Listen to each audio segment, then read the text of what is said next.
tu sais qui tu es. J'ai écrit cette lettre parce que tu t'es plaint récemment en faisant part de ton désir d'être libéré. C'est pourquoi j'ai décidé de la poster pour toi, ici, sur ton site web préféré, afin que tu la trouves et la lises quand tu te connecteras. Je veux te montrer que je te connais mieux que quiconque, et je comprends ta frustration. Mais tu dois me croire lorsque je te dis que je sais ce qui est le mieux pour toi. À la fin de cette lettre, j'espère que tu auras une meilleure compréhension concernant les raisons pour lesquelles je t'ai fait toutes ces choses. Que tu le crois ou non, je déteste vraiment t'imposer tout cela sans ton consentement. C'est pourquoi j'ai besoin que tu commences à me faire confiance dans les décisions que je prends, sans poser de questions ou protester. Avec cela en tête, laisse-moi essayer de t'expliquer. J'avais un camarade de promo à l'université qui se plaignait toujours que son cou lui faisait mal. Il se tordait la tête d'avant en arrière, comme s'il essayait de déloger quelque chose de douloureux de l'intérieur de son corps. Au final, je suis parvenu à le convaincre de consulter un médecin, et mon ami a appris qu'il souffrait d'une maladie dégénérative incurable. Sa colonne vertébrale ne pourrait jamais aller mieux. Au contraire, elle lui causerait de plus en plus de douleurs chaque jour qui passerait. Mais il y avait encore de l'espoir. Les médecins lui ont parlé d'une opération qui pouvait retarder l'inévitable. Elle donnerait à mon ami une décennie supplémentaire de vie sans souffrance, avant que la douleur ne revienne pour le tuer. Mon camarade a choisi d'essayer la chirurgie, et ça a marché comme sur des roulettes. Il était plus heureux que je ne l'avais encore jamais vu auparavant. L'opération lui a redonné de la confiance en lui, et de la vigueur, ce qui l'a incité à s'inscrire dans une ligue de baseball amateur. Il voulait tirer le meilleur parti de sa nouvelle vie et profiter de sa santé pendant qu'il l'avait encore. Un jour, mon ami plongeait vers la deuxième base lorsqu'il a atterri trop fort par erreur. L'impact a déréglé sa nouvelle colonne vertébrale et le travail méticuleux des chirurgiens a été effacé en un instant.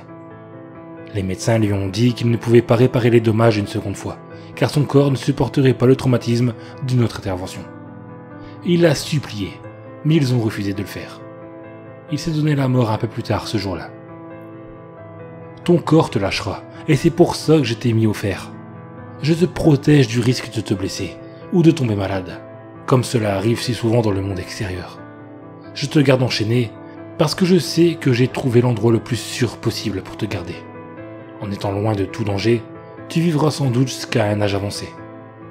Je ne peux pas imaginer la vie sans toi, et c'est pourquoi je ne te laisserai jamais sortir de la cave. Un autre de mes amis est revenu de la guerre du Golfe pour découvrir que sa femme couchait avec un autre homme.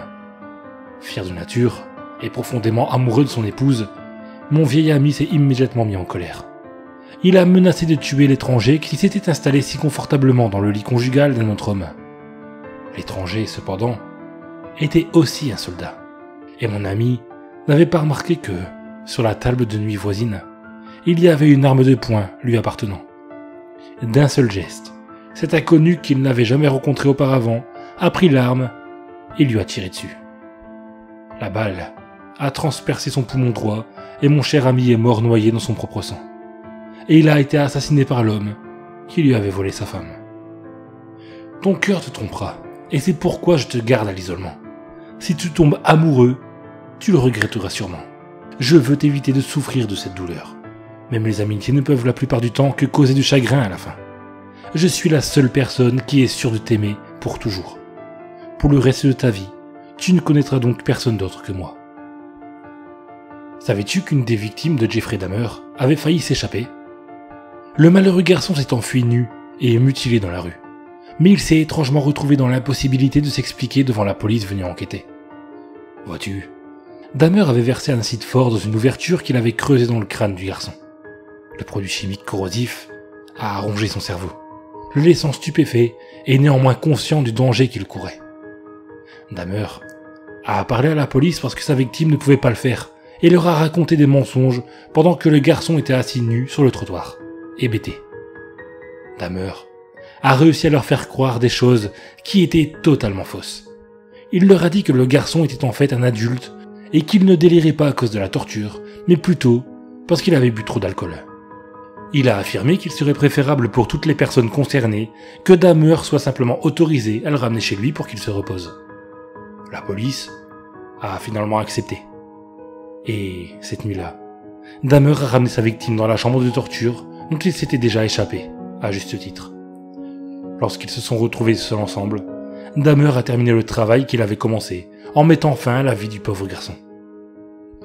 La société ne parviendra pas à te protéger, et c'est pourquoi j'ai été obligé de te couper les mains. Tu as tenté de taper un message demandant de l'aide. C'est à ce moment-là que je réalisais que tu allais essayer de gâcher ce que nous avons ensemble, et ce que j'essaie de faire pour toi. Tu vas tout ruiner, à moins que je ne t'en empêche fermement.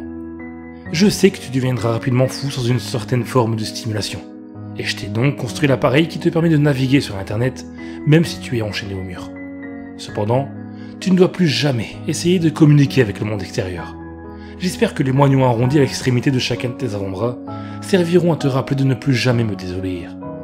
Chercher de l'aide auprès des autres ne t'apportera rien, mon cher ami. Cela ne pourrait que te causer une douleur inutile. Et je t'assure que dans certains cas, celle de la désobéissance peut être bien pire que quelque chose d'aussi simple que perdre tes mains. Mon amour de lycée a eu la pire malchance. Nous étions pauvres, elle et moi, mais nous étions heureux ensemble. Un jour, un homme est venu dans notre ville et a fait des promesses à ma petite amie.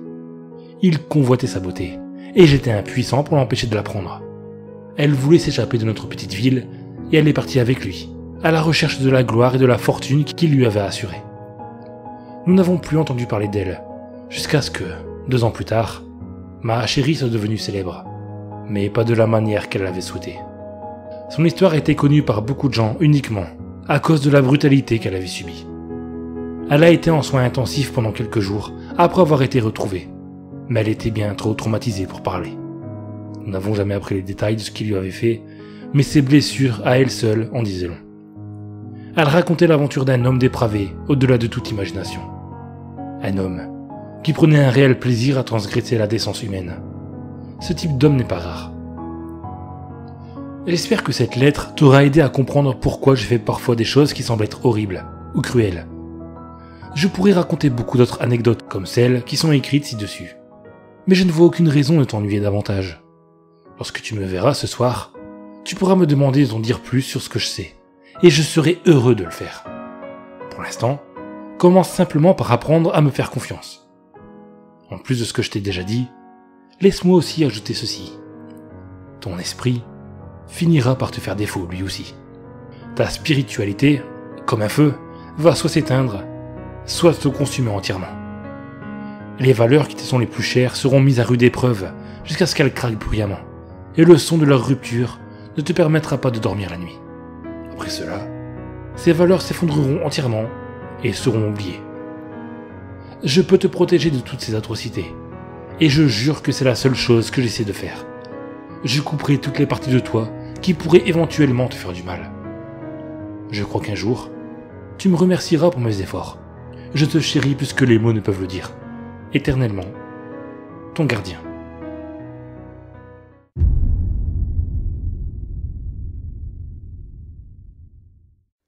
Je préfère ne pas parler de l'époque où j'ai travaillé pour Coca-Cola. Cependant, je pense que c'est mon devoir de révéler les petits secrets de ces entreprises démoniaques. Quand j'y travaillais, ils étaient prêts à tourmenter les gens, les utiliser comme des marionnettes, les torturer, ou même les tuer. Tout ça pour être sûr que l'entreprise reste en tête. Il y a quelques années, aux alentours de 2009, j'étais félicité par mes supérieurs pour mes compétences et ma détermination. Le manager de notre département m'a donné une promotion et m'a mis en charge de nouveaux projets contestés. Le projet s'appelait Hypercola. À cette époque, les boissons énergisantes gagnaient en popularité, et Coca-Cola n'avait pas de boisson pour faire de la concurrence dans ce domaine. Hypercola était là pour pallier à ça. Je ne savais pas vraiment les ingrédients qui composaient Hypercola, vu que je m'occupais principalement de la partie marketing. Cependant, j'étais sûr d'une chose. Le but était de faire une boisson énergisante vraiment addictive. Après un entretien avec l'équipe de développement, nous sommes arrivés à la conclusion que la dernière chose qu'il nous restait à faire était de recueillir l'opinion des fans. Nous voulions rassembler une grande variété de personnes afin qu'ils puissent goûter à cette nouvelle boisson. Il y avait des gens de tout type, des plus vieux aux plus jeunes, des plus minces aux plus gros, des plus petits aux plus grands. C'étaient nos bêta-testeurs. Alors qu'ils dégustaient leur soda, ils avaient tous l'air enchantés. Après le test de dégustation, Nous avons placé nos 15 bêta-testeurs dans une pièce. Cette pièce était entièrement récréative. Dans la pièce, il y avait 2 paniers de basketball, des toboggans, il y avait même des frisbees. La pièce était très vaste, il y avait beaucoup d'espace pour faire de l'exercice. Nous regardions tous derrière la vitre sans teint avec beaucoup d'intérêt pour voir à quel point Hypercola les rendait actifs. Les vieilles personnes marchaient rapidement, leur dos semblait plus droit, ils avaient l'air beaucoup plus actifs. Les plus jeunes, quant à eux, sautaient partout. Il n'y en avait qu'un seul qui s'était mis face à un mur et qui le regardait fixement. C'était vraiment spectaculaire. La boisson semblait fonctionner sur tout le monde. Très rapidement, un des couples de personnes âgées ont fait un footing. Un groupe d'enfants s'amusait avec les frisbees et 2 hommes qui devaient avoir la quarantaine s'amusaient à faire de la lutte. Puis, il y avait maintenant 2 personnes face au mur, leurs dos tournés vers nous. La deuxième personne qui s'était mise à côté du jeune enfant face au mur devait avoir la soixantaine. Ils étaient tous les 2 très petits. Ils étaient penchés en avant et avaient l'air sans vie. Moi et le groupe de scientifiques, on se demandait s'ils n'avaient pas été épuisés par la boisson, ou s'ils n'avaient pas décidé de faire une pause. On n'en était pas sûr, mais j'avais un mauvais pressentiment. Je savais que quelque chose n'allait pas. On a décidé d'envoyer un des scientifiques pour vérifier s'ils allaient bien. Alors qu'ils marchaient à travers la pièce, tous les bêta-testeurs avaient l'air de se fatiguer au fur et à mesure. En effet, avant qu'ils n'arrivent vers le mur où se trouvaient les 2 autres, on a remarqué qu'un 3e les avait rejoints. On aurait dit que leur attitude se propageait parmi les autres. Une fois que le scientifique a rejoint le groupe de bêta-testeurs, on s'est tous concentrés sur cet endroit. Il a levé sa main pour toucher l'épaule d'une fille, puis a dit « Mademoiselle, tout va bien ?» La jeune fille s'est tournée. Son apparence était déconcertante. Elle regardait le scientifique droit dans les yeux et le fixait avec ses grands yeux bombés de sang. Puis, elle s'est mise à se lécher la main, qui était devenue complètement pâle, avec une teinte verdâtre. Elle a souri d'un sourire si grand que j'avais l'impression qu'il allait d'un côté à l'autre de son visage. Ses paupières se sont agrandies, et ses pupilles se sont élargies au point de toucher les bordures de ses yeux. Tout ce qu'elle a pu prononcer avec sa bouche, c'était les mots « Aidez-moi ». Sa voix était tremblante, et d'un coup, elle s'est effondrée sur le sol. Pendant ce temps-là, d'autres personnes ont rejoint les gens face au mur. Tous les employés se sont alors précipités dans la pièce pour les mettre en quarantaine. Une fois en isolation, tous les bêta-testeurs infectés semblaient de plus en plus à l'article de la mort. Leur peau était dénuée de couleur, et beaucoup d'entre eux vomissaient une substance jaune fluo, épaisse et visqueuse. Ils ont ensuite commencé à dire des choses qui n'avaient pas de sens, et à se comporter de façon complètement étrange. Un des bêta-testeurs a commencé à gratter violemment le mur de façon frénétique. Il semblait ne pas savoir ce qu'il faisait, et avait l'air d'avoir peur pour sa vie. Ses lèvres gercées se sont ouvertes pour révéler des dents détériorées, alors qu'il hurlait « Aidez-moi! Aidez-moi » Il continuait à gratter le mur jusqu'à ce que ses ongles commencent à se détacher de la chair de ses doigts. Quelques-uns des employés se sont dépêchés et lui ont attaché les mains dans le dos. Mais dans ce court laps de temps, on pouvait voir les os de ses doigts. Sa peau était détachée de l'os et le reste de ses mains était couverte de sang. Il avait l'air de vraiment vouloir finir ce qu'il avait commencé. Je me suis tourné pour regarder le reste des bêta-testeurs et ils semblaient tous sombrer petit à petit dans la folie. Ils avaient l'air de tous chercher quelque chose à travers la pièce et d'être couverts de sueur. Après un jour ou 2, notre équipe médicale a procédé à des tests sur eux. Après des examens approfondis, ils ont confirmé qu'une substance inconnue qui se trouvait à l'intérieur de la boisson énergisante avait conduit à la décomposition accélérée des bêta-testeurs. Cependant, ils avaient déterminé que la seule chose qui les gardait en vie était la forte dose de produits énergisants qui se trouvait dans les boissons. Les docteurs ont affirmé qu'ils allaient pouvoir régler le problème. Cependant, les effets secondaires allaient rester de façon latente chez les bêta-testeurs. Rapidement, les scientifiques de notre entreprise ont fait plusieurs tests sur l'hypercola pour trouver ce qui avait causé cette horrible réaction. Malheureusement, il n'y avait aucune explication, aucune preuve de quoi que ce soit. L'entreprise n'a pas eu d'autre choix que de libérer les patients sans savoir ce qu'ils avaient exactement. À ma grande surprise, aucun d'entre eux ne se souvenait de ce qu'il s'était passé. Et dès le lendemain, ils nous ont tous fait signer un long contrat de confidentialité qui nous empêchait de dire le moindre mot, même entre nous, sur ce qui s'était passé les jours d'avant. Mais la curiosité l'a emporté sur ma raison. J'ai essayé de retrouver les patients. Et j'ai réussi à les retrouver. Ils étaient tous déclarés morts. C'était effrayant. Et le pire, c'est qu'ils étaient tous morts le même jour. Ce qui m'a le plus choqué, c'est quand j'ai réalisé que la date de leur mort correspondait à la date d'expiration des bouteilles d'hypercola qui leur a été fournies. Bien sûr, le projet a par la suite été complètement abandonné. L'entreprise a tout fait pour se protéger, et avec les moyens qu'ils avaient, ça n'a pas été dur. Coca-Cola a rapidement effacé toute trace d'hypercola, et les spéculations sur l'arrivée d'un nouveau produit ont été rapidement classifiées comme étant des rumeurs. Comme je vous l'ai dit, je sais que je prends un risque énorme en parlant de ça, car à part moi, personne d'autre ne l'a fait. Je ne serais pas étonné si un jour, cette vidéo disparaît. Et pire encore, je ne serais pas étonné de disparaître avant elle.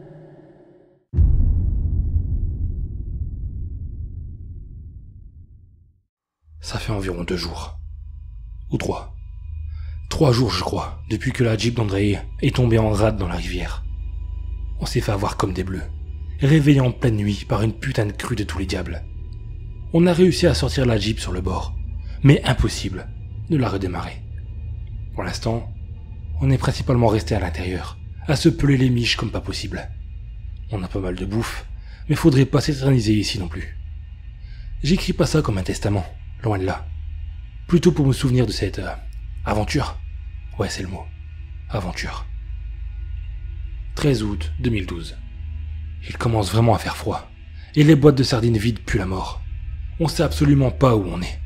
Ce connard de Victor nous avait dit qu'il connaissait la région, mais il n'a aucune idée d'où on peut bien être. Tout ce qu'on sait, c'est qu'il fait foutre mon froid. Je veux dire, je suis habitué au froid. En Saka, y a aucun palmier qui pousse. Mais là, avec juste une parka et mes couilles en dessous, c'est pas la même affaire. Pour couronner le tout, aucun village à moins de 300 km. J'ai toujours aimé les grands espaces, mais je cracherai pas sur une petite baraque avec un bon feu. C'est Alexander le mécano entre nous 4. Il a la tête fourrée dans le moteur depuis la crue, soit 5 jours maintenant. T'en fais pas, Alexei, on va repartir d'ici 5 minutes. 5 minutes, je sais pas où il a appris à compter. En tout cas, je compte pas me les geler ici plus longtemps. 14 août 2012. On a décidé de partir. On a laissé notre matos de pêche dans la Jeep. Victor a quand même embarqué une canne au cas où il tomberait sur la Sutam. C'est là où nous étions censés aller après tout, non? On n'a pas vraiment de plan de route. Victor était censé avoir la carte en tête. Toujours est-il que l'ordre de marche, c'est droit devant. Si on tombe sur la rivière Sutam, on la remonte jusqu'à Nerjungri.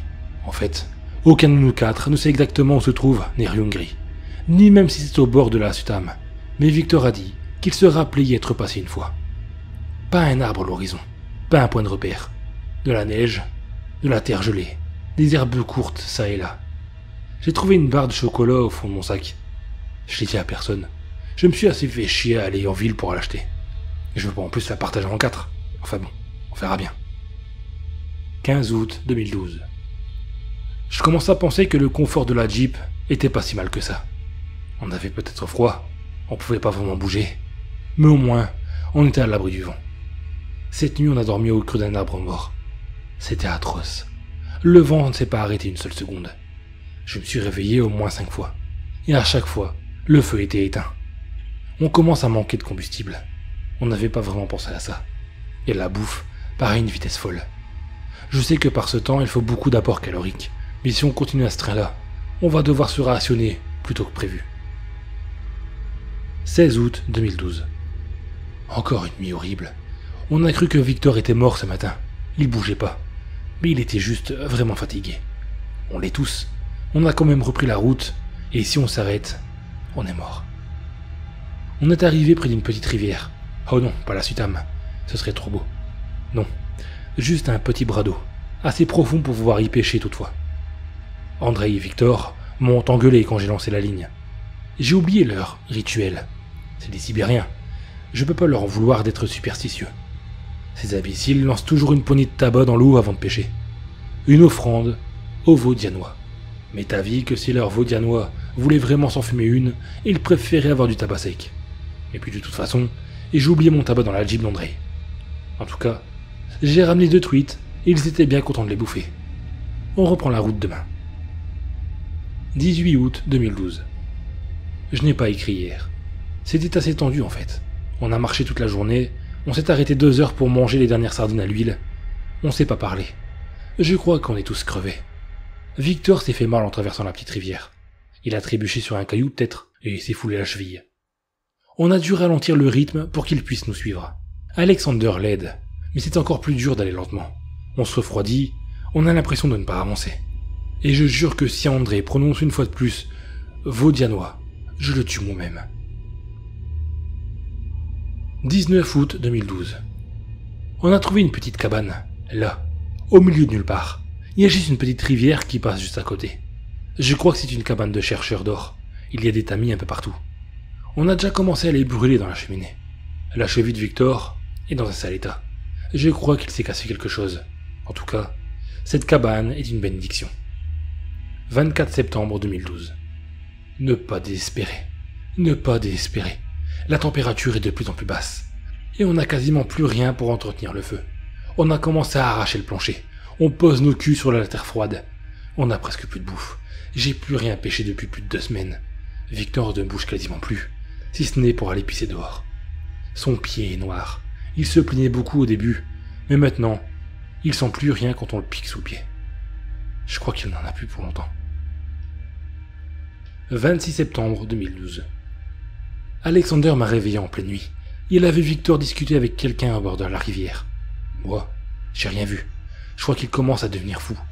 C'est ça. Ou alors il se fout de ma gueule.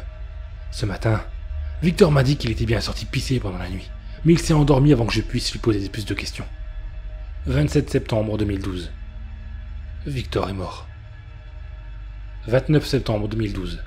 Alexander et Andrei se sont battus ce matin.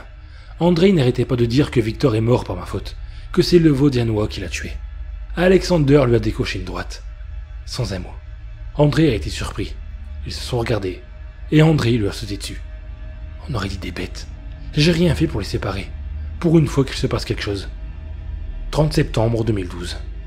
On a mis le corps de Victor dans la neige, dehors, pour le conserver. Si on vient nous chercher, je pense que sa mère aimerait récupérer son corps. Andrei ne nous a pas décroché un mot, ni à moi, ni à Alexander. Il reste dans son coin, à faire des prières. Foutu sibérien. Résultat, c'est moi qui récolte la neige pour boire et qui décroche le plancher, pendant qu'Alexander essaie de pêcher quelque chose. 13 octobre 2012. Je crois que je perds la tête. En me réveillant ce matin, j'aurais juré avoir vu bouger Victor. Rien de flagrant, mais un petit mouvement. J'ai tâté ses vêtements au cas où une souris ou un vermisseau se planquerait là-dessous. Mais rien. J'en ai parlé à personne. André recommence tout juste à causer. J'ai pas envie de relancer de l'huile sur le feu. 15 octobre 2012. Il y a un truc qui galope dehors. Il fait nuit noire. On n'y voit pas à 2 mètres. Mais ça fait un quart d'heure au moins qu'on entend un truc courir autour de la cabane. C'est peut-être une biche. Ou le Vaudianois d'André. Ou un truc du genre. Un truc qui se mange en tout cas. Quoi que ce soit, on va le choper.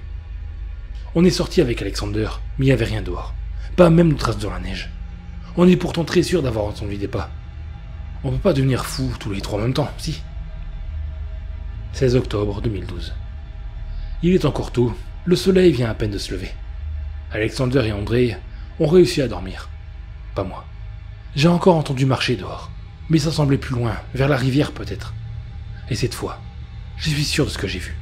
Le corps de Victor a bougé. Je veux dire, pas devant moi, mais j'aurais juré l'avoir posé quelques mètres plus près de la cabane.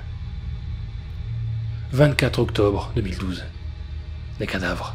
Nous sommes des cadavres qui parlent. Je sais pas combien de kilos j'ai perdu, mais quand je vois Alexander ou André, je me dis que je dois être dans le même état. On a entamé les planches des murs. Après les sardines, il y a quelques semaines, maintenant c'est les poires en jus qu'on a terminé. Il n'y a toujours aucun succès avec la pêche. Même si Alexander m'a plusieurs fois fait remarquer qu'il y avait un gros truc dans la rivière.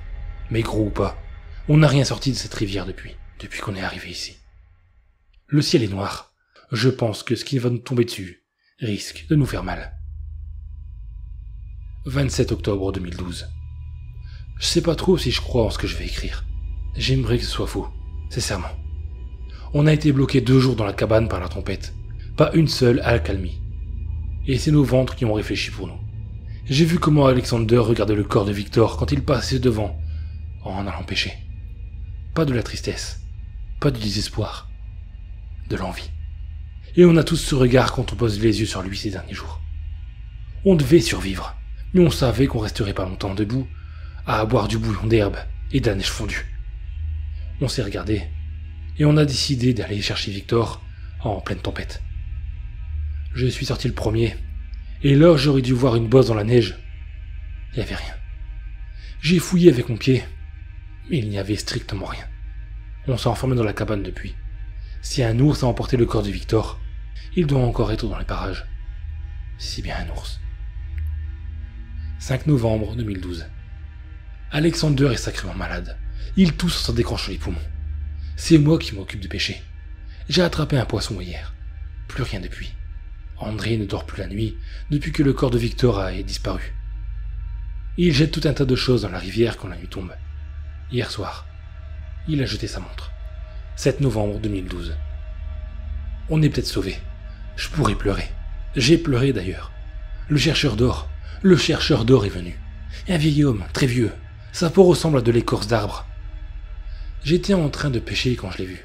Sur l'autre rive. Il me regardait et il m'a souri. Il m'a dit que c'était sa cabane dans laquelle nous étions, et qu'il avait d'abord pensé qu'on était des bandits, et qu'il nous observait depuis plusieurs jours pour s'en assurer. Je n'ai pas vu de tente ou de campement pourtant. Il n'avait pas de sac à dos. Mais il était là, et c'était inespéré. Il a traversé la rivière pour nous rejoindre, tout en continuant à en parler. On s'est regardé avec Alexander. Ce mec allait sortir de la rivière en glaçon. Pourtant, il est sorti tranquillement. Il a juste essoré ses vêtements en continuant de parler. Il a dit connaître un petit village pas loin. Il nous a proposé de le suivre. On ne peut pas bouger Alexander de son état, alors André est parti avec le vieux pendant que je veille sur Alexander. J'arrive pas à croire que quand ils reviendront, ce sera avec des toubibs, de la bouffe, des secours, des gens quoi. 9 novembre 2012. Ça fait 2 jours qu'André est parti avec le vieux. J'espère qu'ils se sont pas perdus. Ce vieux avait l'air d'être sûr de lui pourtant. Alexander va un peu mieux. 10 novembre 2012. J'ai pêché un poisson aujourd'hui. 11 novembre 2012. André est revenu, seul. Il était trempé quand il a tapé à la porte cette nuit. Je lui ai demandé qu'est-ce qu'il avait fait du vieux. Il m'a juste dit que les secours allaient arriver.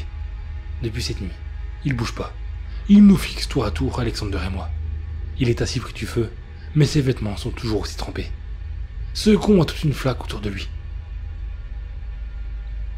13 novembre 2012.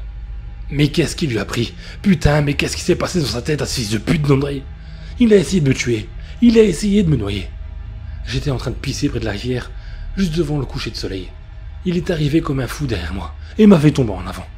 J'ai senti ses putains de mains me tenir la tête sous l'eau. Il avait une force de dingue. Trop de force pour un mec qui a passé les 3 dernières semaines à bouffer de l'herbe. Je me suis débattu autant que j'ai pu. Et puis j'ai lâché prise. Je n'y arrivais plus. J'allais mourir. J'ai ouvert les yeux sous l'eau. Je voulais pas mourir sans voir une dernière fois quelque chose. Et j'ai vu un visage. Très vite. Un flash. Je sais pas très bien ce que j'ai vu. Une femme ou un homme. Ou autre chose. Mais juste après ça, la pression d'André s'est relâchée et j'ai pu sortir de l'eau. Alexander lui avait planté un pieu dans la nuque. Il m'a traîné jusqu'à l'intérieur de la cabane, allongé près du feu.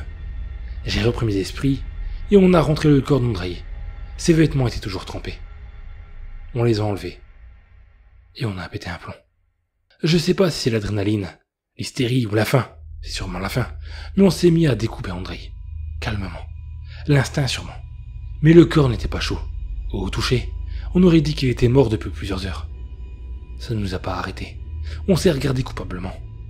Et on a mis la viande à cuire. 15 novembre 2012.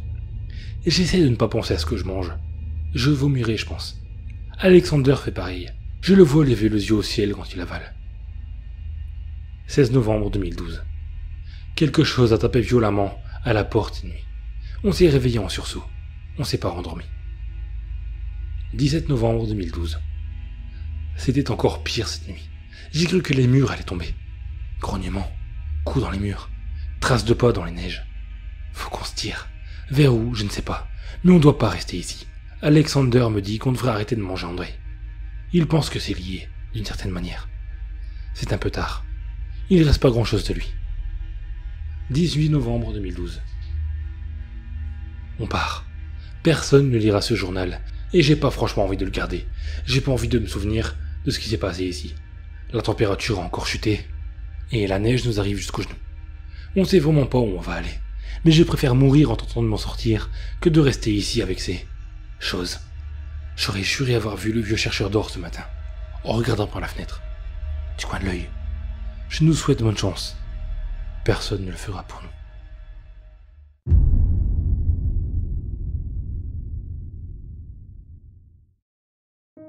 C'était l'un de ces moments où vous vous réveillez soudainement avec le sentiment d'être observé.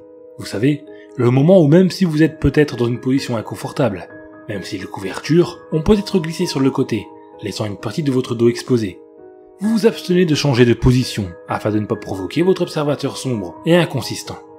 Pendant plusieurs minutes, vos cheveux vous démangent, votre respiration s'accélère et vous gardez les yeux bien fermés de peur qu'ils ne croisent ceux d'une silhouette grotesque tapie dans l'ombre. Cependant, cette fois, le sentiment ne s'est pas estompé après quelques minutes. Avant ce réveil soudain, je rêvais que je coulais rapidement dans les profondeurs d'une rivière. Plus rapidement que ce n'était réellement possible. Plus rapidement même que s'il s'était agi d'une chute. L'eau brûlait mon visage et mes yeux, alors que je tordais et tendais frénétiquement mes poignets dans tous les sens pour tenter de me libérer de la corde qui les emprisonnait. La lumière de la surface était teintée d'un vert foncé et s'est estompée bien trop vite. Sombre présage de désespoir. J'ai fermé les yeux et j'ai essayé de crier. Ma bouche s'est remplie d'eau, une eau qui avait un goût de sang. Alors que la rivière me déchirait la peau et me brûlait les poumons, j'ai ouvert les yeux sur la vision d'un crâne souriant, à peine à 10 cm de mon visage. J'ai frissonné jusqu'à dans mon inconscient. Mon bras gauche était plié maladroitement sous mon ventre et commençait à s'engourdir. Mon pied droit s'échappait légèrement de la protection que lui offrait ma couette, mais mon instinct primaire m'a amené à me figer, à écouter et à attendre. Ce rêve m'avait peut-être mis mal à l'aise, mais je n'ai jamais été quelqu'un de peureux. Bien sûr, après avoir regardé un film d'horreur, je vérifiais les ombres, j'allumais les lumières et fermais les rideaux, de peur de rencontrer une autre paire d'yeux. Mais ces craintes peuvent être affrontées, et après un certain temps, je suis capable de reprendre mes esprits et de respirer facilement. Il existe un autre degré de peur qui n'est en revanche pas si facilement ébranlé, celui qui prévient un danger réel et imminent. Les jeunes cerfs et les animaux similaires se crispent naturellement en présence d'un prédateur, dans l'espoir de profiter du camouflage d'un arbuste ou d'un buisson pour compenser ce qui leur manque de vigueur. Dès qu'ils détectent une menace proche, ils se figent et restent rigides, espérant que la menace les oublie et poursuivent son chemin. Le plus étrange, cependant, est qu'ils le feront même s'ils ne perçoivent pas la menace. La jeune gazelle présentera ce comportement même lorsqu'un lion se trouve derrière un miroir à sens unique, sans moyen d'être vu, entendu ou senti. Ils sont capables de ressentir lorsqu'ils sont observés, même s'ils ne disposent en réalité d'aucun moyen biologique leur permettant de détecter le danger. Simplement, ils le savent. La peur s'empare alors d'eux. J'avais clairement l'impression d'être surveillé cette nuit-là. J'étais tout à fait décidé à affronter ma peur, à m'adapter, mais je ne pouvais me résoudre à le faire. Mon corps tremblait, tous mes sens étaient en alerte, mon cœur pilonnait ma poitrine. J'ai pensé au crâne dans mon rêve. Devais-je risquer d'ouvrir les yeux? Et si l'apparition était là, planant au-dessus de mon lit? Attendons ce moment. J'ai pris une profonde inspiration et j'ai lentement forcé mes yeux à s'ouvrir. Il n'y avait pas de crâne flottant devant moi, bien que je ne puisse rien voir. De l'autre côté de la pièce, sur mon bureau, mon réveil indiquait 2h13 en chiffres rouges. Le reste de ma chambre était plongé dans la pénombre. J'ai refermé les yeux avec soulagement. Un craquement. Était-ce mon imagination? Il venait du plancher, juste devant mon placard. J'ai retenu mon souffle, mais le son ne s'est pas répété. Ma maison n'était pas vieille, mais elle était construite sur la base d'une grande structure en bois. J'ai expiré. Mon bras était toujours maladroitement plié sur mon propre corps. Mes muscles étaient crispés par la nervosité. Je me sentais encore aussi vulnérable qu'une jeune gazelle, figée dans un buisson pour éviter le lion derrière la vitre. Sauf que, comparé à elle, je n'avais pas la moindre protection. Le plancher a craqué de nouveau, plus bruyamment. Cette fois, j'étais moins enclin à blâmer la structure de la maison. C'était trop lourd, trop délibéré. Mon cœur battait à tout rompre. Mes yeux couraient derrière mes paupières closes. À partir de ce moment, j'étais persuadé qu'il ne s'agissait pas de mon instinct mal avisé qui me laissait en alerte. J'ai ouvert les yeux. La pièce était toujours terriblement sombre. Le réveil affichait maintenant 2h21 en chiffres rouges lumineux. Mes yeux ont cherché les ombres à l'endroit où se trouvait mon placard. Ils n'ont trouvé que l'obscurité. Malgré tout, il pouvait très bien y avoir quelqu'un debout dans le coin de la pièce, avec un couteau ou une arme à feu. mais je n'avais aucun moyen de le déterminer. J'ai fermé les yeux et j'ai frissonné. La troisième fois, j'ai été certain d'avoir entendu quelqu'un, car non seulement un grincement était audible, mais un pas avait également retenti. Mes yeux se sont de nouveau ouverts. J'ai brisé mes limites mentales et me suis instantanément redressé. Mon cœur battait frénétiquement à l'intérieur de ma cage thoracique et mon souffle se bloquait dans ma poitrine. J'ai regardé à travers la pièce. Tout ce que j'ai vu était l'obscurité. Je ne pouvais plus voir mon réveil. Il y avait quelque chose entre moi et le réveil. J'ai haleté et tenté de crier, mais le son était coincé dans ma gorge comme un hoquet. J'ai convulsé, jeté mes draps sur le côté, reculé sur mes mains, essayant à tout prix de m'enfuir, quand une silhouette sombre a émergé des ténèbres. And his name is John C.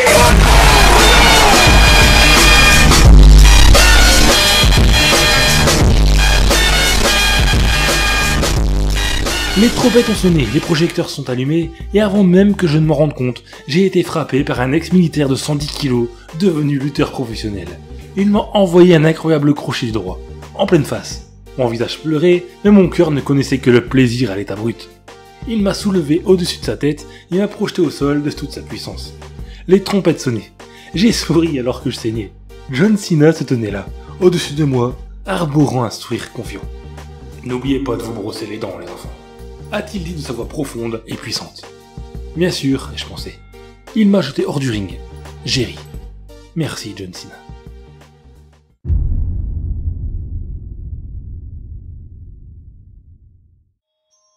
J'ai eu 60 ans l'année dernière. La fête était sublime. Une bonne partie de la famille était là. Mes enfants, mes petits-enfants. Cela fait du bien parfois, de sentir que ça vit autour de soi, d'entendre du bruit. J'ai toujours été passionné par le son, la musique en particulier. Mais aujourd'hui, j'aurais aimé être né sourd, car il y a un bruit qui ne me quitte plus, qui me hante. Je dois d'abord revenir quelques années en arrière. Quand j'étais enfant, dans les années 60, je vivais chez mes grands-parents maternels. Ce sont eux qui m'ont élevé, car mon père est mort quelque temps avant ma naissance, et ma mère est décédée en couche. Ma grand-mère, que j'appelais maman, quand mon grand-père n'était pas là, était une femme forte, au caractère bien trempé, pas du genre à se laisser marcher sur les pieds. Je me rappelle l'avoir vue un jour lancer une casserole sur un passant un peu trop bruyant. Mais quand nous étions ensemble, elle était très tendre. Elle me faisait écouter des disques de jazz, de musique classique.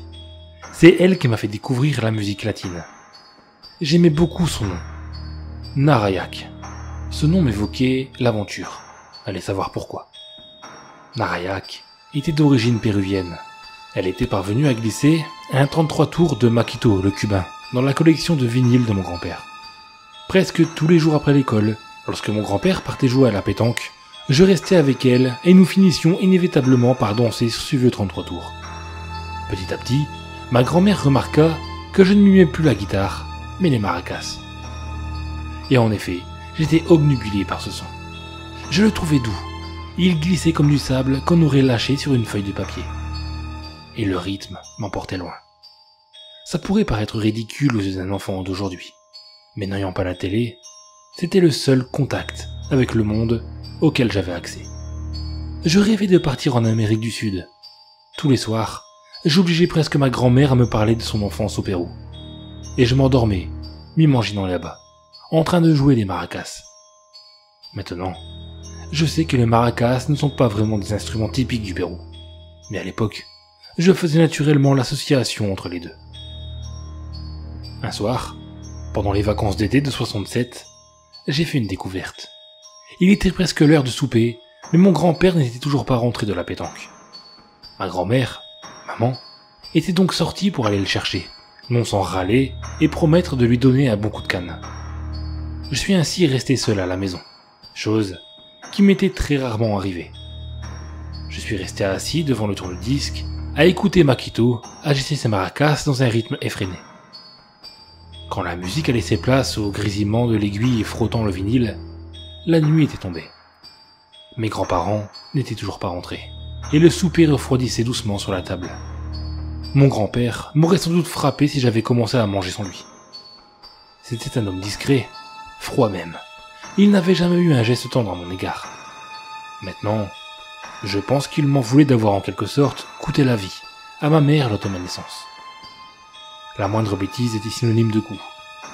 Laissant le repas de côté, j'ai décidé de partir en expédition. J'ai pris la vieille lampe qui traînait dans le tiroir et j'ai entrepris de gravir les marches menant au grenier.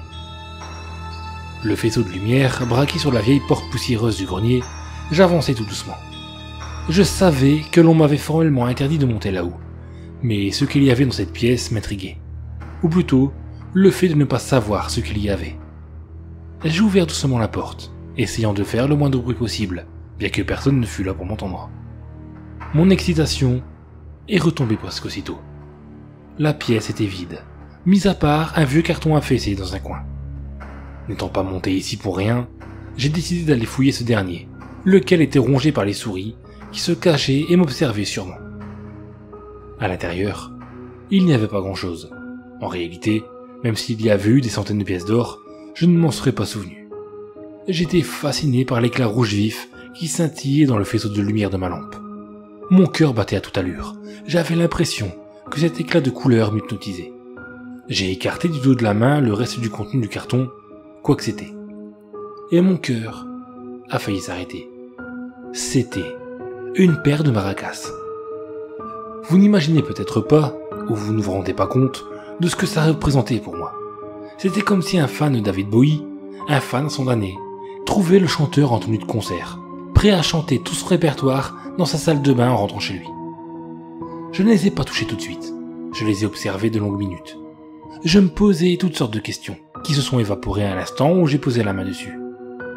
Ce n'est pas facile à décrire, et c'est sans doute un souvenir déformé par le temps, mais j'ai senti une sorte d'électricité, comme si vous touchiez votre écran de télé, peu de temps après l'avoir éteint. Je les ai approchés de mes oreilles, et je les ai à peine fait teinter. Le son a résonné dans ma tête, s'insinuant dans le moindre recoin de mon cerveau. Je ne sais pas pourquoi ni comment, mais je savais en jouer. Je savais exactement quel geste faire et à quel rythme. Je m'imaginais déjà en train de faire le tour du monde avec mon groupe de musique latine. J'avais l'impression d'être ailleurs, si bien que je n'ai pas entendu le son de la porte d'entrée qui s'ouvrait. À cet instant, j'ai entendu la voix rauque de mon grand-père qui m'appelait, et ses pas qui montaient l'escalier. Le son de sa voix m'a fait sursauter, si bien que les magnifiques maracas m'ont échappé des mains. Elles sont tombées lourdement sur le sol, faisant teinter leur contenu. Ce son, mon Dieu, il roulait dans l'air, semblait venir de partout. Au moment où les maracas sont tombés au sol, les pas de mon grand-père se sont fait plus lourds. Il a lâché un cri inarticulé, et le bruit de ses pas dans l'escalier s'est aussitôt tu. Il a alors crié un mot qui ressemble à mon prénom, et j'ai tout de suite ramassé les maracas pour les cacher sous mon t-shirt, comme on aurait dissimulé l'arme d'un crime. Je me suis précipité dans l'escalier, prêt à prendre la raclée de ma vie. Mais au lieu de ça, j'ai vu mon grand-père affalé au milieu des marches, et j'ai entendu le cri de désespoir de ma grand-mère. Maman. Mon grand-père est mort avant l'arrivée des secours, d'une crise cardiaque, bien qu'il n'ait jamais eu de problème avec cet événement. L'ambiance a changé après sa mort. Plus de musique dans la maison. Grand-mère avait jeté tous les vinyles en même temps que le tourne-disque. Quand elle a découvert les maracas dans ma chambre en venant de me réveiller un matin, elle les a prises calmement, malgré son air très énervé. Je ne les ai plus revus jusqu'au jour où, pour mes 15 ans, je suis parti en internat. Je savais que j'allais passer plus de temps là-bas que chez moi. Il était donc hors de question que je les laisse derrière moi. Et grand bien m'en a fait, car ils ont été pendant toute ma scolarité, et bien après encore, mes porte-bonheur. Bien sûr, les autres élèves qui pratiquaient la guitare avaient bien plus la cote que moi, mais je m'en fichais. Chaque fois que je faisais teinter ces maracas, c'était comme si j'étais dans un autre monde. Et grâce à la musique, j'ai pu obtenir certains avantages. J'ai monté un groupe avec mes copains de chambre, Los Perros Rojos, les chiens rouges.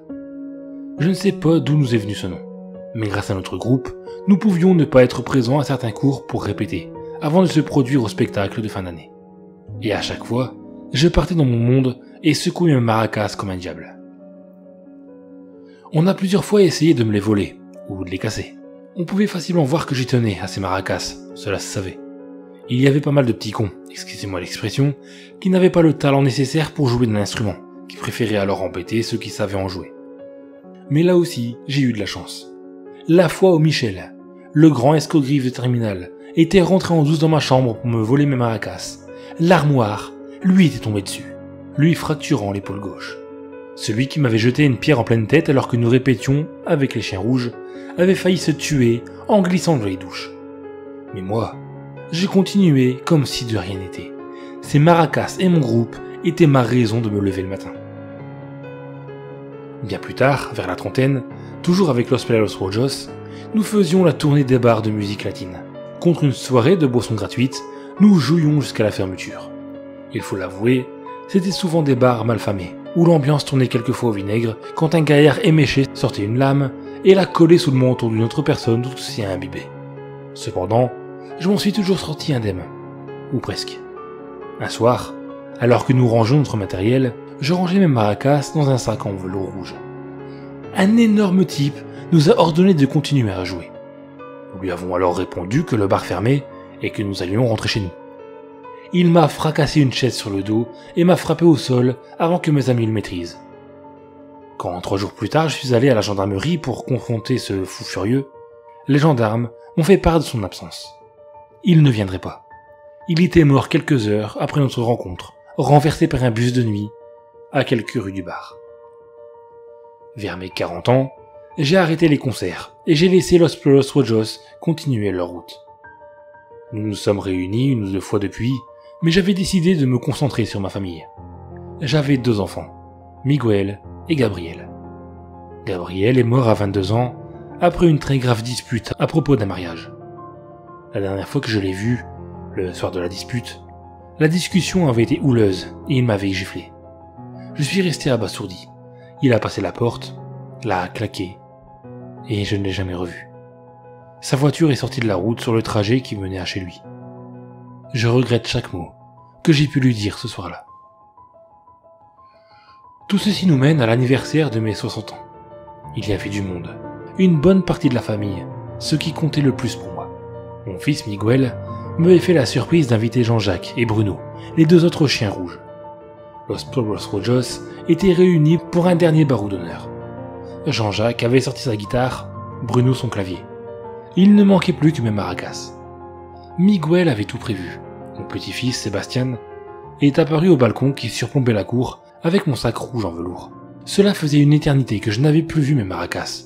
Et quand mon petit-fils les a sortis de leur sac, j'ai éprouvé une sensation étrange. Je n'étais pas heureux. J'étais jaloux. C'est très bizarre à y décrire, mais j'étais en colère. De quel droit Miguel avait-il donné l'autorisation au petit de toucher mes porte-bonheur? Et de quel droit mon petit-fils les touchait-il de ses mains sales? Il les avait sortis du sac sans même faire attention, les laissant s'entrechoquer. Il les tenait maintenant par la corde et les faisait tournoyer pendant que tout le monde rigolait. Ne riez pas, ce mioche jouait avec les instruments qui ont fait ma vie, dans lequel sont renfermés tous mes souvenirs. C'est exactement ce qui tournait dans ma tête à ce moment-là. De la haine. Et c'est là que ça s'est produit. Et que j'ai compris. Le petit Sébastien, tout souriant devant sa famille, qui l'applaudissait, s'est soulevé. Je ne saurais le dire autrement.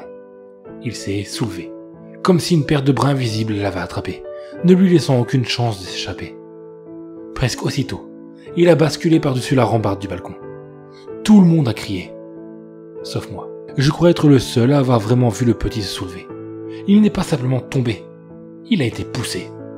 Lorsque son petit corps s'est écrasé sur la pierre, les maracas ont émis un bruit que je n'avais jamais entendu au cours de toutes les années durant lesquelles j'en avais joué. Un son strident que j'ai eu l'impression d'être le seul à entendre. Je paraîtrais sûrement fou si je vous disais que c'était comme une plainte. Et ce bruit, quand ils sont explosés par terre, ressemblait à celui d'un crâne qui se brise. C'était peut-être le bruit du crâne de Sébastien qui touchait la pierre, mais je reste convaincu que ce n'était pas ça. Et aussi horrible que cela paraisse, lorsque je me suis précipité, comme tout le monde, sur le petit Sébastien, je suis d'abord allé au chevet de mes maracas. Ils étaient, comme mon petit-fils, brisés sur la pierre noire de la terrasse. Et pendant que tous essayaient de ramener Sébastien à la vie, j'ai éprouvé une haine si terrible à l'encontre de Miguel et de son morveux que j'ai failli me faire saigner la paume de mes mains avec mes ongles. Qu'ils essayent de le ramener à la vie, à faire du bouche à bouche sur un crâne fendu, ça ne servait à rien. Cette phrase atroce, qui ne me ressemblait pas, c'était pourtant la première qui m'est passée par l'esprit. J'ai doucement ramassé les éclats rouges et verts qui jonchaient le sol, sous le regard médusé de ma famille. Mais ils ne me regardaient pas moi, ils regardaient à mes pieds. J'ai réalisé que, maintenant que les éclats de mes maracas étaient tous dans mes mains, il ne restait plus au sol que leur contenu. Et c'était cela qui drainait l'attention de tout le monde. Des dents et des os. J'ai pensé que c'était peut-être les dents de Sébastien, mon petit Sébastien. Mais elles étaient trop grandes, trop usées, trop anciennes pour être les siennes. Les os paraissaient aussi vieux que les dents. C'était sûrement les os d'une main. J'ai été pris de nausée et j'ai vomi mon repas. Ce bruit, lorsque les maracas touchaient le sol, ce son semblable à un millier de cris. Je l'entendais encore. Mes oreilles sifflaient. Je me suis évanoui. Lorsque je me suis réveillé dans mon lit 1 heure plus tard, j'étais seul avec ma femme, Laura. Elle me regardait avec des yeux froids. Ça n'a plus jamais été pareil entre elle et moi après ça. En fait, toute ma famille a pris ses distances. Quand j'ai voulu prendre des nouvelles de Sébastien, mon fils Miguel m'a dit qu'il était décédé. Point. Il ne m'a plus parlé depuis. Depuis 1 an, je vis dans une maison vide de musique, vide de son. J'ai jeté tous mes vieux disques, ma chaîne IFI également. Je ne vais plus sur le balcon, tout comme je ne mange plus sur la terrasse. Je vis quasiment seul puisque ma femme Laura s'occupe de notre fils Miguel, à qui on a diagnostiqué un cancer foudroyant 1 mois après la mort de son fils. Il vit ces derniers jours, mais il refuse de me voir. Le soir, alors que je suis seul dans ma grande maison, je me cache sous ma couverture, comme un enfant. Ce son ne me quitte pas. Le vent souffle dehors, mais j'entends un sifflement familier. J'entends comme du sable qu'on aurait lâché sur une feuille de papier. J'entends des cris lointains. J'entends un craquement. J'imagine les bras invisibles qui me soulèvent. J'allume la lumière comme un enfant qui se réveille d'un cauchemar. Mais il n'y a rien. Malgré la lumière allumée, j'ai cette impression désagréable que le cauchemar n'est pas terminé. Et que dès que j'éteindrai la lumière, le bruit reviendra. Comme du sable qu'on aurait lâché sur une feuille de papier.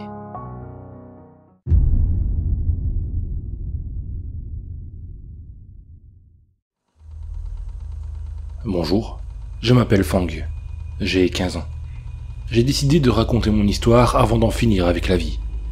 Personne ne me croit. Ni les docteurs, ni les psys, ni mon père. Ils disent que j'étais dans le vol d'avant. Ils disent que j'ai tout inventé. Ils disent que je suis fou. Je suis normal, tout à fait normal.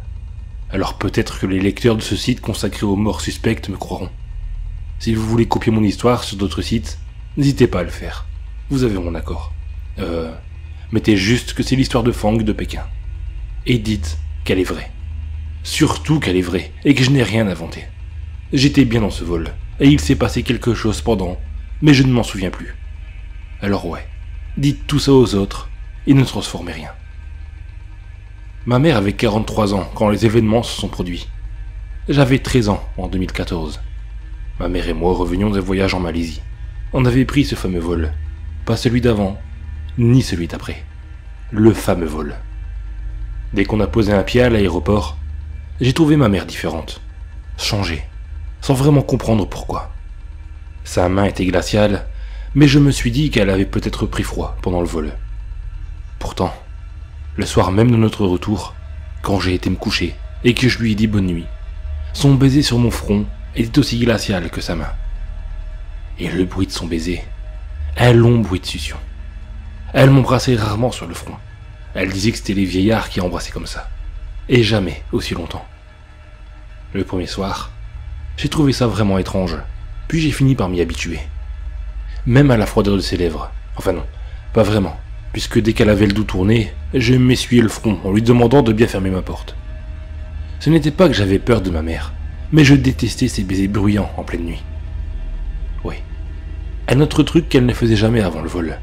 Elle se levait en pleine nuit, et sans allumer la lumière de ma chambre, elle venait m'embrasser. Ça me réveillait à chaque fois, putain. Alors elle ricanait, s'excusait, et repartait en chantonnant, heureuse de la trouille qu'elle m'a filée. Enfin, si c'en était resté là, j'aurais pu grandir normalement, et je n'aurais pas pété les plombs toutes les 4 minutes. Mes parents étaient divorcés depuis 5 ans, et j'étais fils unique.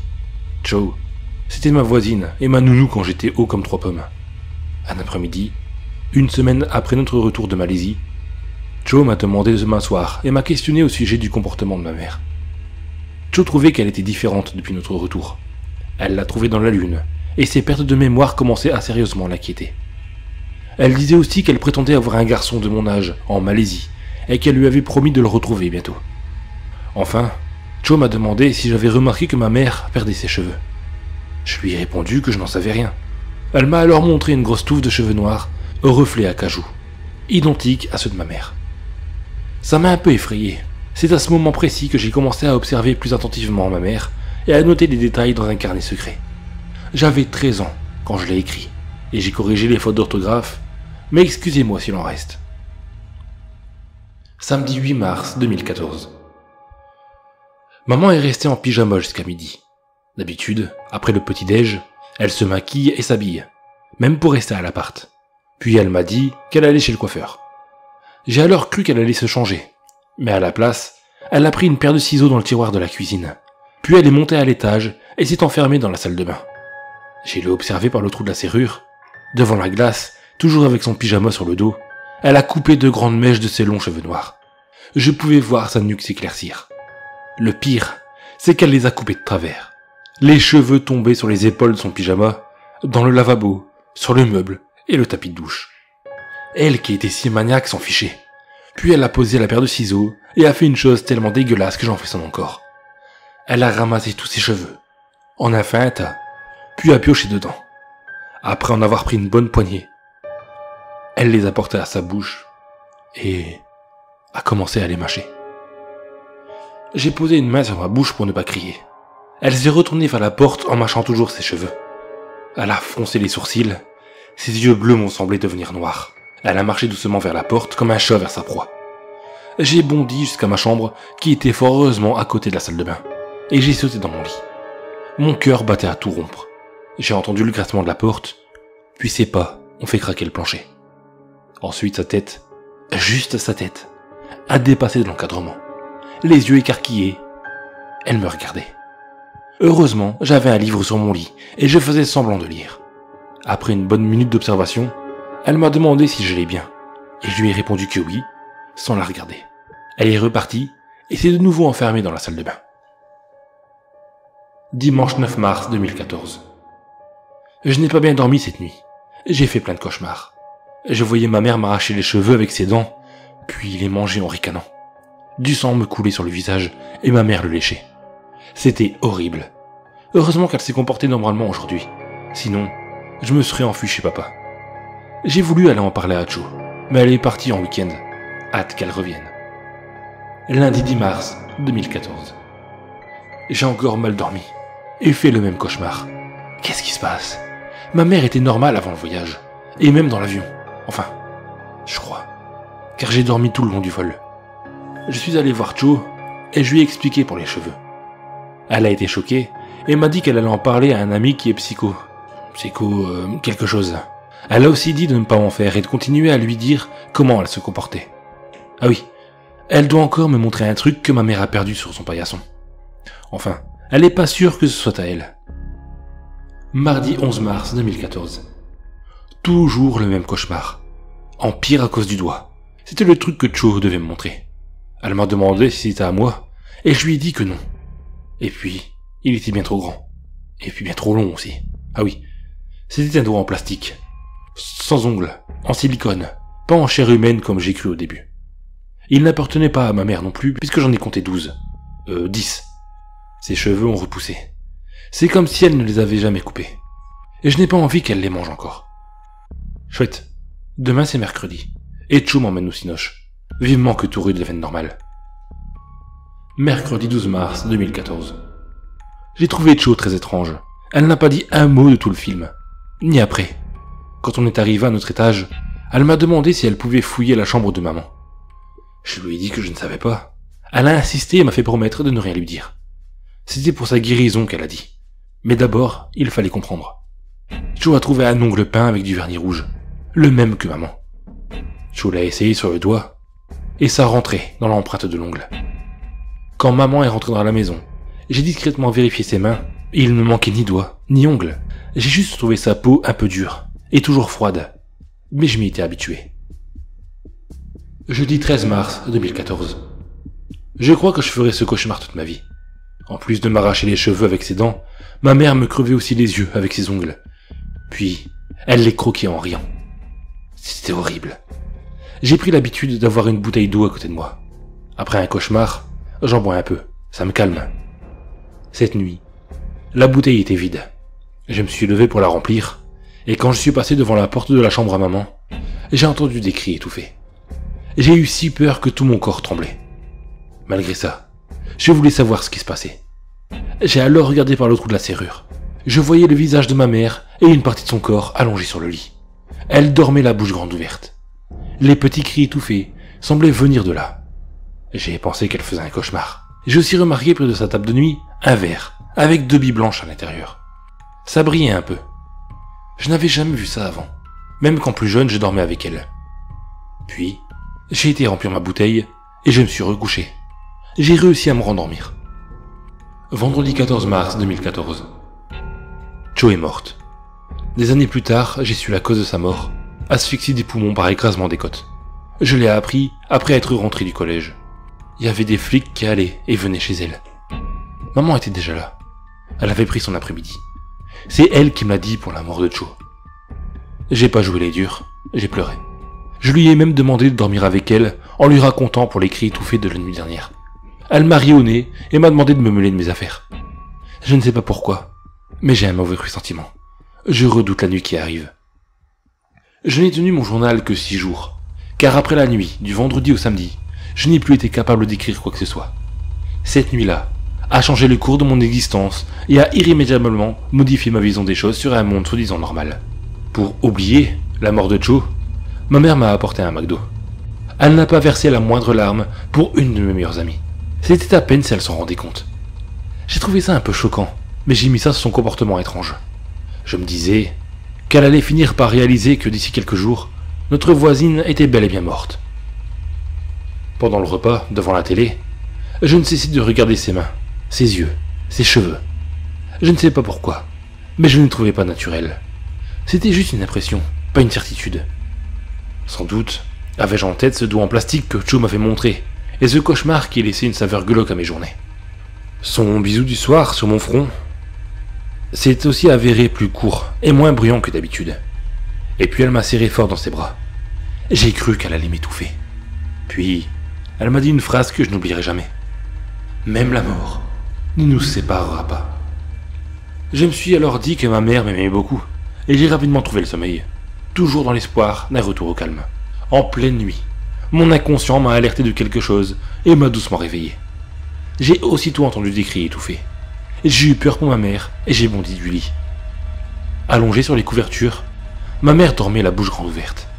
Elle n'avait pas fermé les volets et la lumière d'un réverbère donnait une atmosphère orange à sa chambre, un peu comme dans un parking mal éclairé. En m'approchant, les cris étouffés se sont arrêtés. Puis j'ai entendu « Aide-moi, pitié, aide-moi ». Ça venait de sa gorge. Sa glotte allait et venait sur la peau de son cou. Mais sa bouche restait fixe, toujours grande ouverte.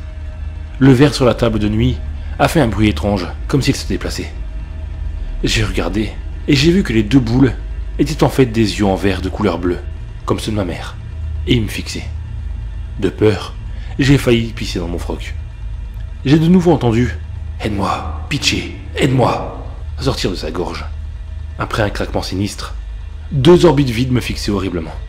Et au fond, tout au fond de cette bouche ouverte et de ces orbites vides, j'ai vu quelque chose d'impossible à croire, et qui 2 ans après, me hante encore. J'ai vu un œil injecté de sang tout au fond de chaque orbite. J'ai vu des lèvres éclater dans la bouche grande ouverte. Et ce sont ces lèvres qui poussaient des cris étouffés, et qui bougeaient en disant « Aide-moi, pitié, aide-moi ». J'ai voulu m'enfuir, mais une main glaciale a attrapé mon poignet. Je me suis débattu comme un fou, et j'ai réussi à lui échapper. Cette chose s'est précipitée derrière moi, et m'a pourchassé dans le couloir. J'entendais rire, mais aussi « Aide-moi, aide-moi ». Je me souviens que sur le plancher du premier étage, son pas faisait un drôle de bruit, comme des coups de marteau sur du bois. On avait un duplex, et j'ai dévalé les escaliers 4 à 4, puis j'ai commencé à déverrouiller la porte d'entrée. J'ai alors entendu un bruit sourd derrière moi, puis un cri aigu. La chose est tombée dans les escaliers, puis s'est disloqué pièce par pièce. La tête a roulé jusqu'à mes pieds. Ses orbites étaient creuses et totalement vides. Plus rien à l'intérieur. J'ai alors levé la tête et j'ai vu une silhouette sombre, plus petite, plus mince, de travers sur le marche de l'escalier. Son corps était cassé en deux, mais sa tête me fixait. C'est là que j'ai reconnu les grands yeux bleus de ma vraie mère. C'était effroyable, et je me suis enfui en hurlant. Après, c'est le trou noir. Mais je crois que sur le trottoir, un éboueur m'a recueilli et m'a amené à l'hôpital. Je me suis réveillé dans une chambre verte et bleue. Mon père était assis près de moi et dormait une main dans la mienne. J'ai dû le réveiller en bougeant et il m'a aussitôt serré dans ses bras en pleurant, comme une petite fille. Je n'ai compris pourquoi qu'au bout de longues et interminables minutes. Il a cru que j'étais mort avec ma mère lors de l'accident d'avion du vol MH370 de la Malaysia Airlines. C'est tout simplement impossible.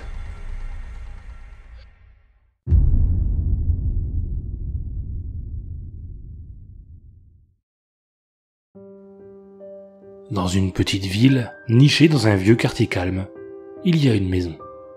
Sur la pelouse de devant se dresse un panneau blanc avec des piquets en métal. Les mots peints dessus annoncent aux quelques voitures qui passent que la maison sera bientôt à vendre. De nombreuses propriétés du quartier ont le même type de panneau dans leur cour. Le bloc était autrefois rempli de sons d'enfants en jouant. Les odeurs de la cuisine en plein air flottaient dans l'air lors de chaudes soirées d'été, et les lumières de Noël, joyeusement scintillantes, illuminaient la neige pendant les longues nuits d'hiver. Maintenant, il n'y a plus que le bruissement des feuilles mortes et le sifflement du vent entre les bâtiments. 3 marches de pierre mènent du trottoir envahi par la végétation à l'entrée de la maison. Une porte moustiquaire en métal rouillé est appuyée contre les marches, ses charnières sont brisées et il n'y a plus de poignée. Lorsque les policiers sont arrivés, ils n'avaient pas pu l'ouvrir et ils avaient été obligés de l'arracher du chambranle de la porte. Les mauvaises herbes qui poussent dans les plates-bandes ont commencé à reprendre leurs droits. La porte d'entrée de la maison est fermée. La peinture blanche s'écaille du bois et les 2 fenêtres rectangulaires sont maculées de crasse trop épaisse pour voir à travers. La porte avait résisté aux coups reçus de l'intérieur de la maison, mais elle n'avait pas échappé à la destruction sans son lot de cicatrices. L'agent immobilier a acheté la maison pour presque rien lors d'une vente aux enchères bancaires le mois dernier. Elle espère pouvoir la revendre pour 4 ou 5 fois son investissement. Elle a embauché des ouvriers pour effectuer des réparations et des finitions pour la semaine prochaine. Et la première chose qu'ils feront sera de remplacer la porte d'entrée et de retirer complètement la porte moustiquaire. Au-delà de la porte d'entrée se trouve le salon. Il fait sombre à l'intérieur, même pendant la journée, malgré les stores arrachés aux fenêtres. La lumière qui parvient à pénétrer dans l'obscurité projette des ombres sur le sol et les murs. Les murs et les plafonds ont des taches brunes à de nombreux endroits. Les taches ressemblent à un tableau créé par un peintre maniaque. Quand ces taches étaient fraîches, elles avaient été des combinaisons de rouge vif et de rouge foncé. Mais à mesure que le sang épais s'était infiltré dans le bois et avait séché, ces taches avaient lentement viré au brun. La semaine prochaine, le sang sera recouvert de 2 couches de peinture fraîche. La peinture sera d'une couleur vive, invitante et agréable aux yeux des personnes qui visiteront la maison. Du bleu clair peut-être, ou peut-être quelque chose avec un soupçon de vert. L'agent immobilier n'a pas encore décidé. Le tapis était à l'origine gris clair. Il est maintenant presque noir à cause de la poussière et de la pourriture. De grandes parties du tapis sont pourries. Plusieurs endroits sont tachés de la même couleur que les murs, et ces morceaux du tapis sont durs et rigides, au lieu d'être molles comme c'était le cas lorsque la famille y vivait. Un endroit au milieu du tapis est différent du reste. Il a miraculeusement évité la plupart des poussières et la couleur d'origine est toujours visible. Cela est probablement dû à une pente dans le sol ou à la façon dont l'air circule peut-être dans cette pièce.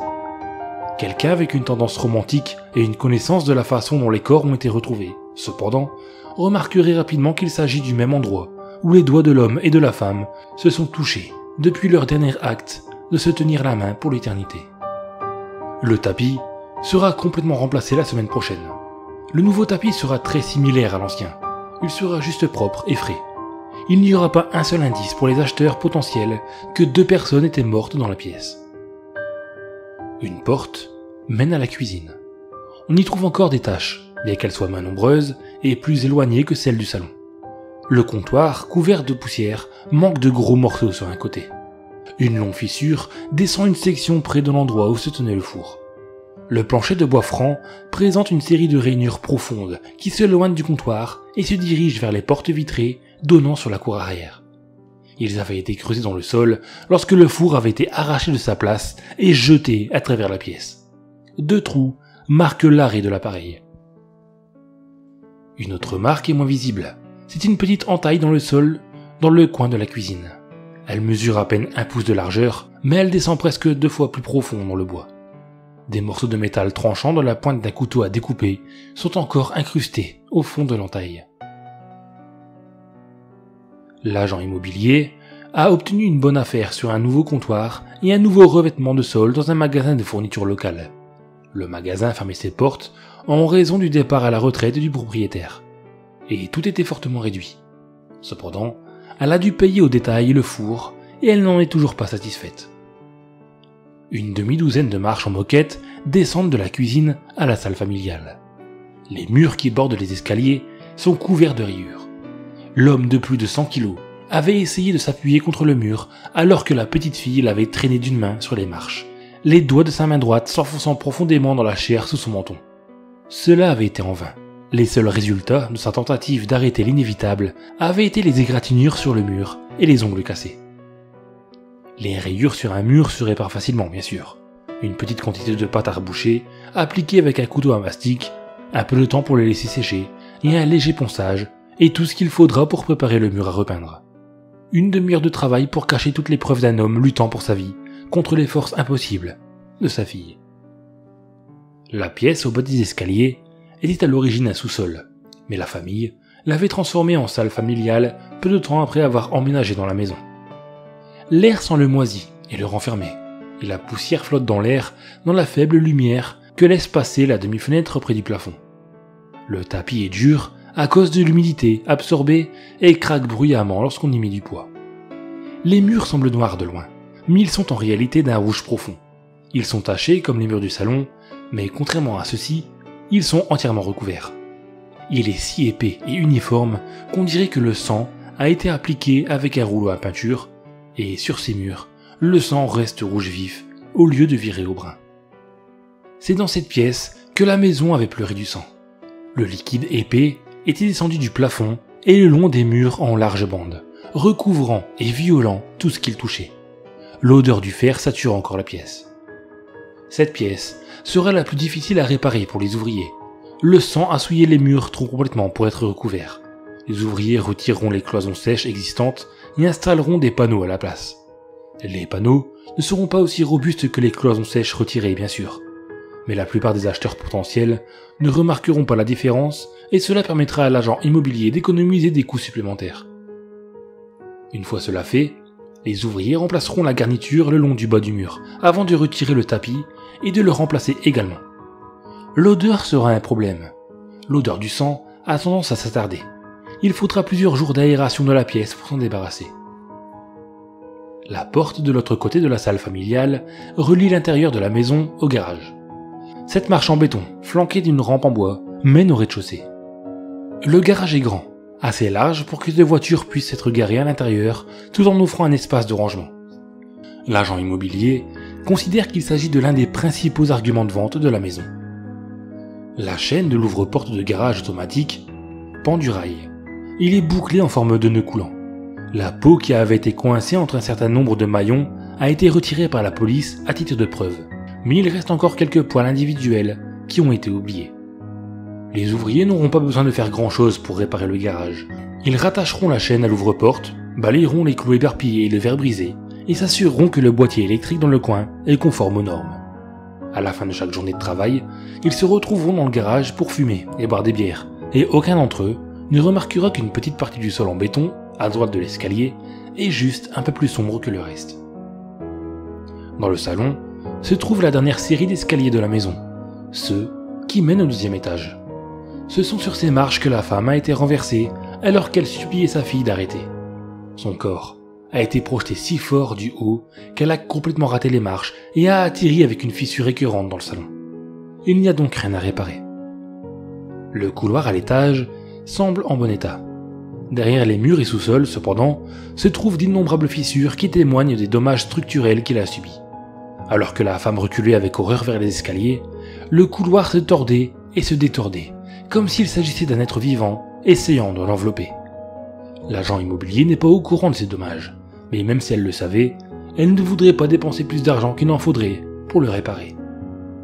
Il y a une raison pour laquelle la maison serait répertoriée à vendre telle qu'elle, lorsqu'elle sera officiellement mise sur le marché.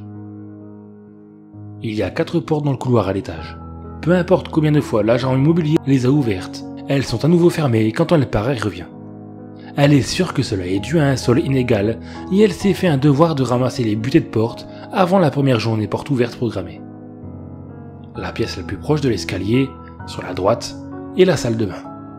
Les ouvriers devront la traiter contre la moisissure, car il y en a qui poussent à la base de la baignoire et le long du fond de l'évier.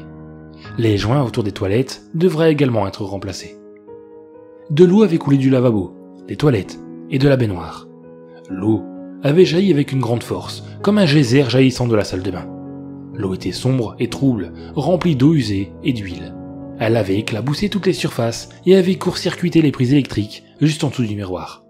L'agent immobilier avait dû faire appel à un électricien pour réparer les dommages. La deuxième porte sur le côté droit du couloir, à l'étage, mène à la chambre du garçon disparu.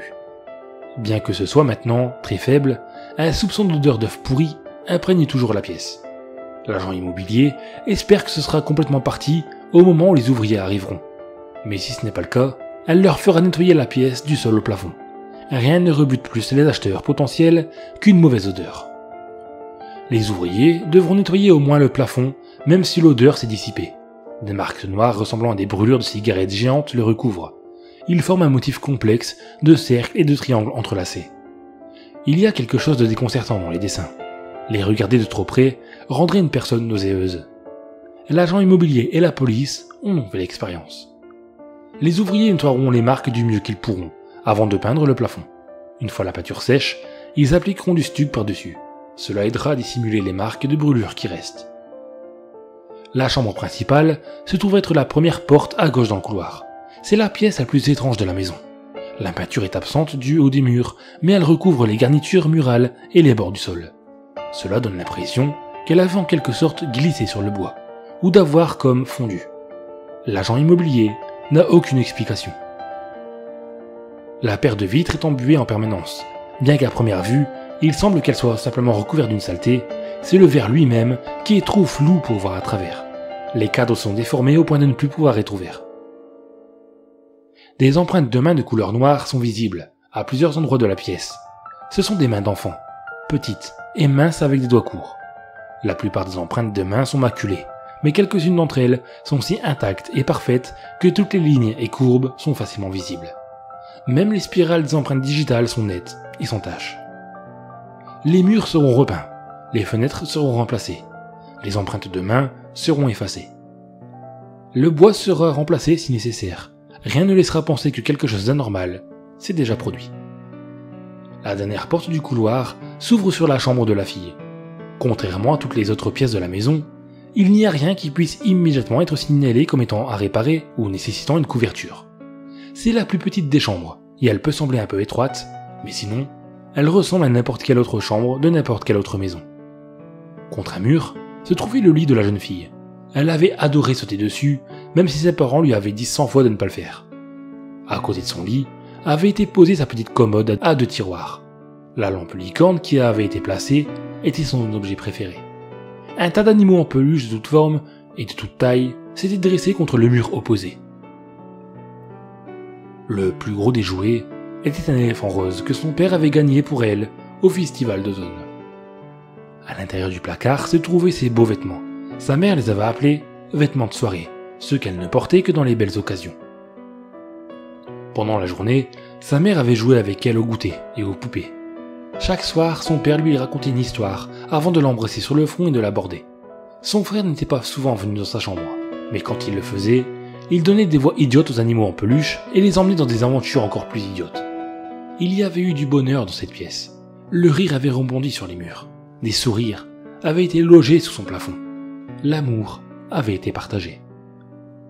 Juste sous la fenêtre unique de la pièce, Et niché sous un plancher amovible, à l'intérieur d'une boîte en métal avec une serrure cassée, se trouve un livre avec une couverture noire.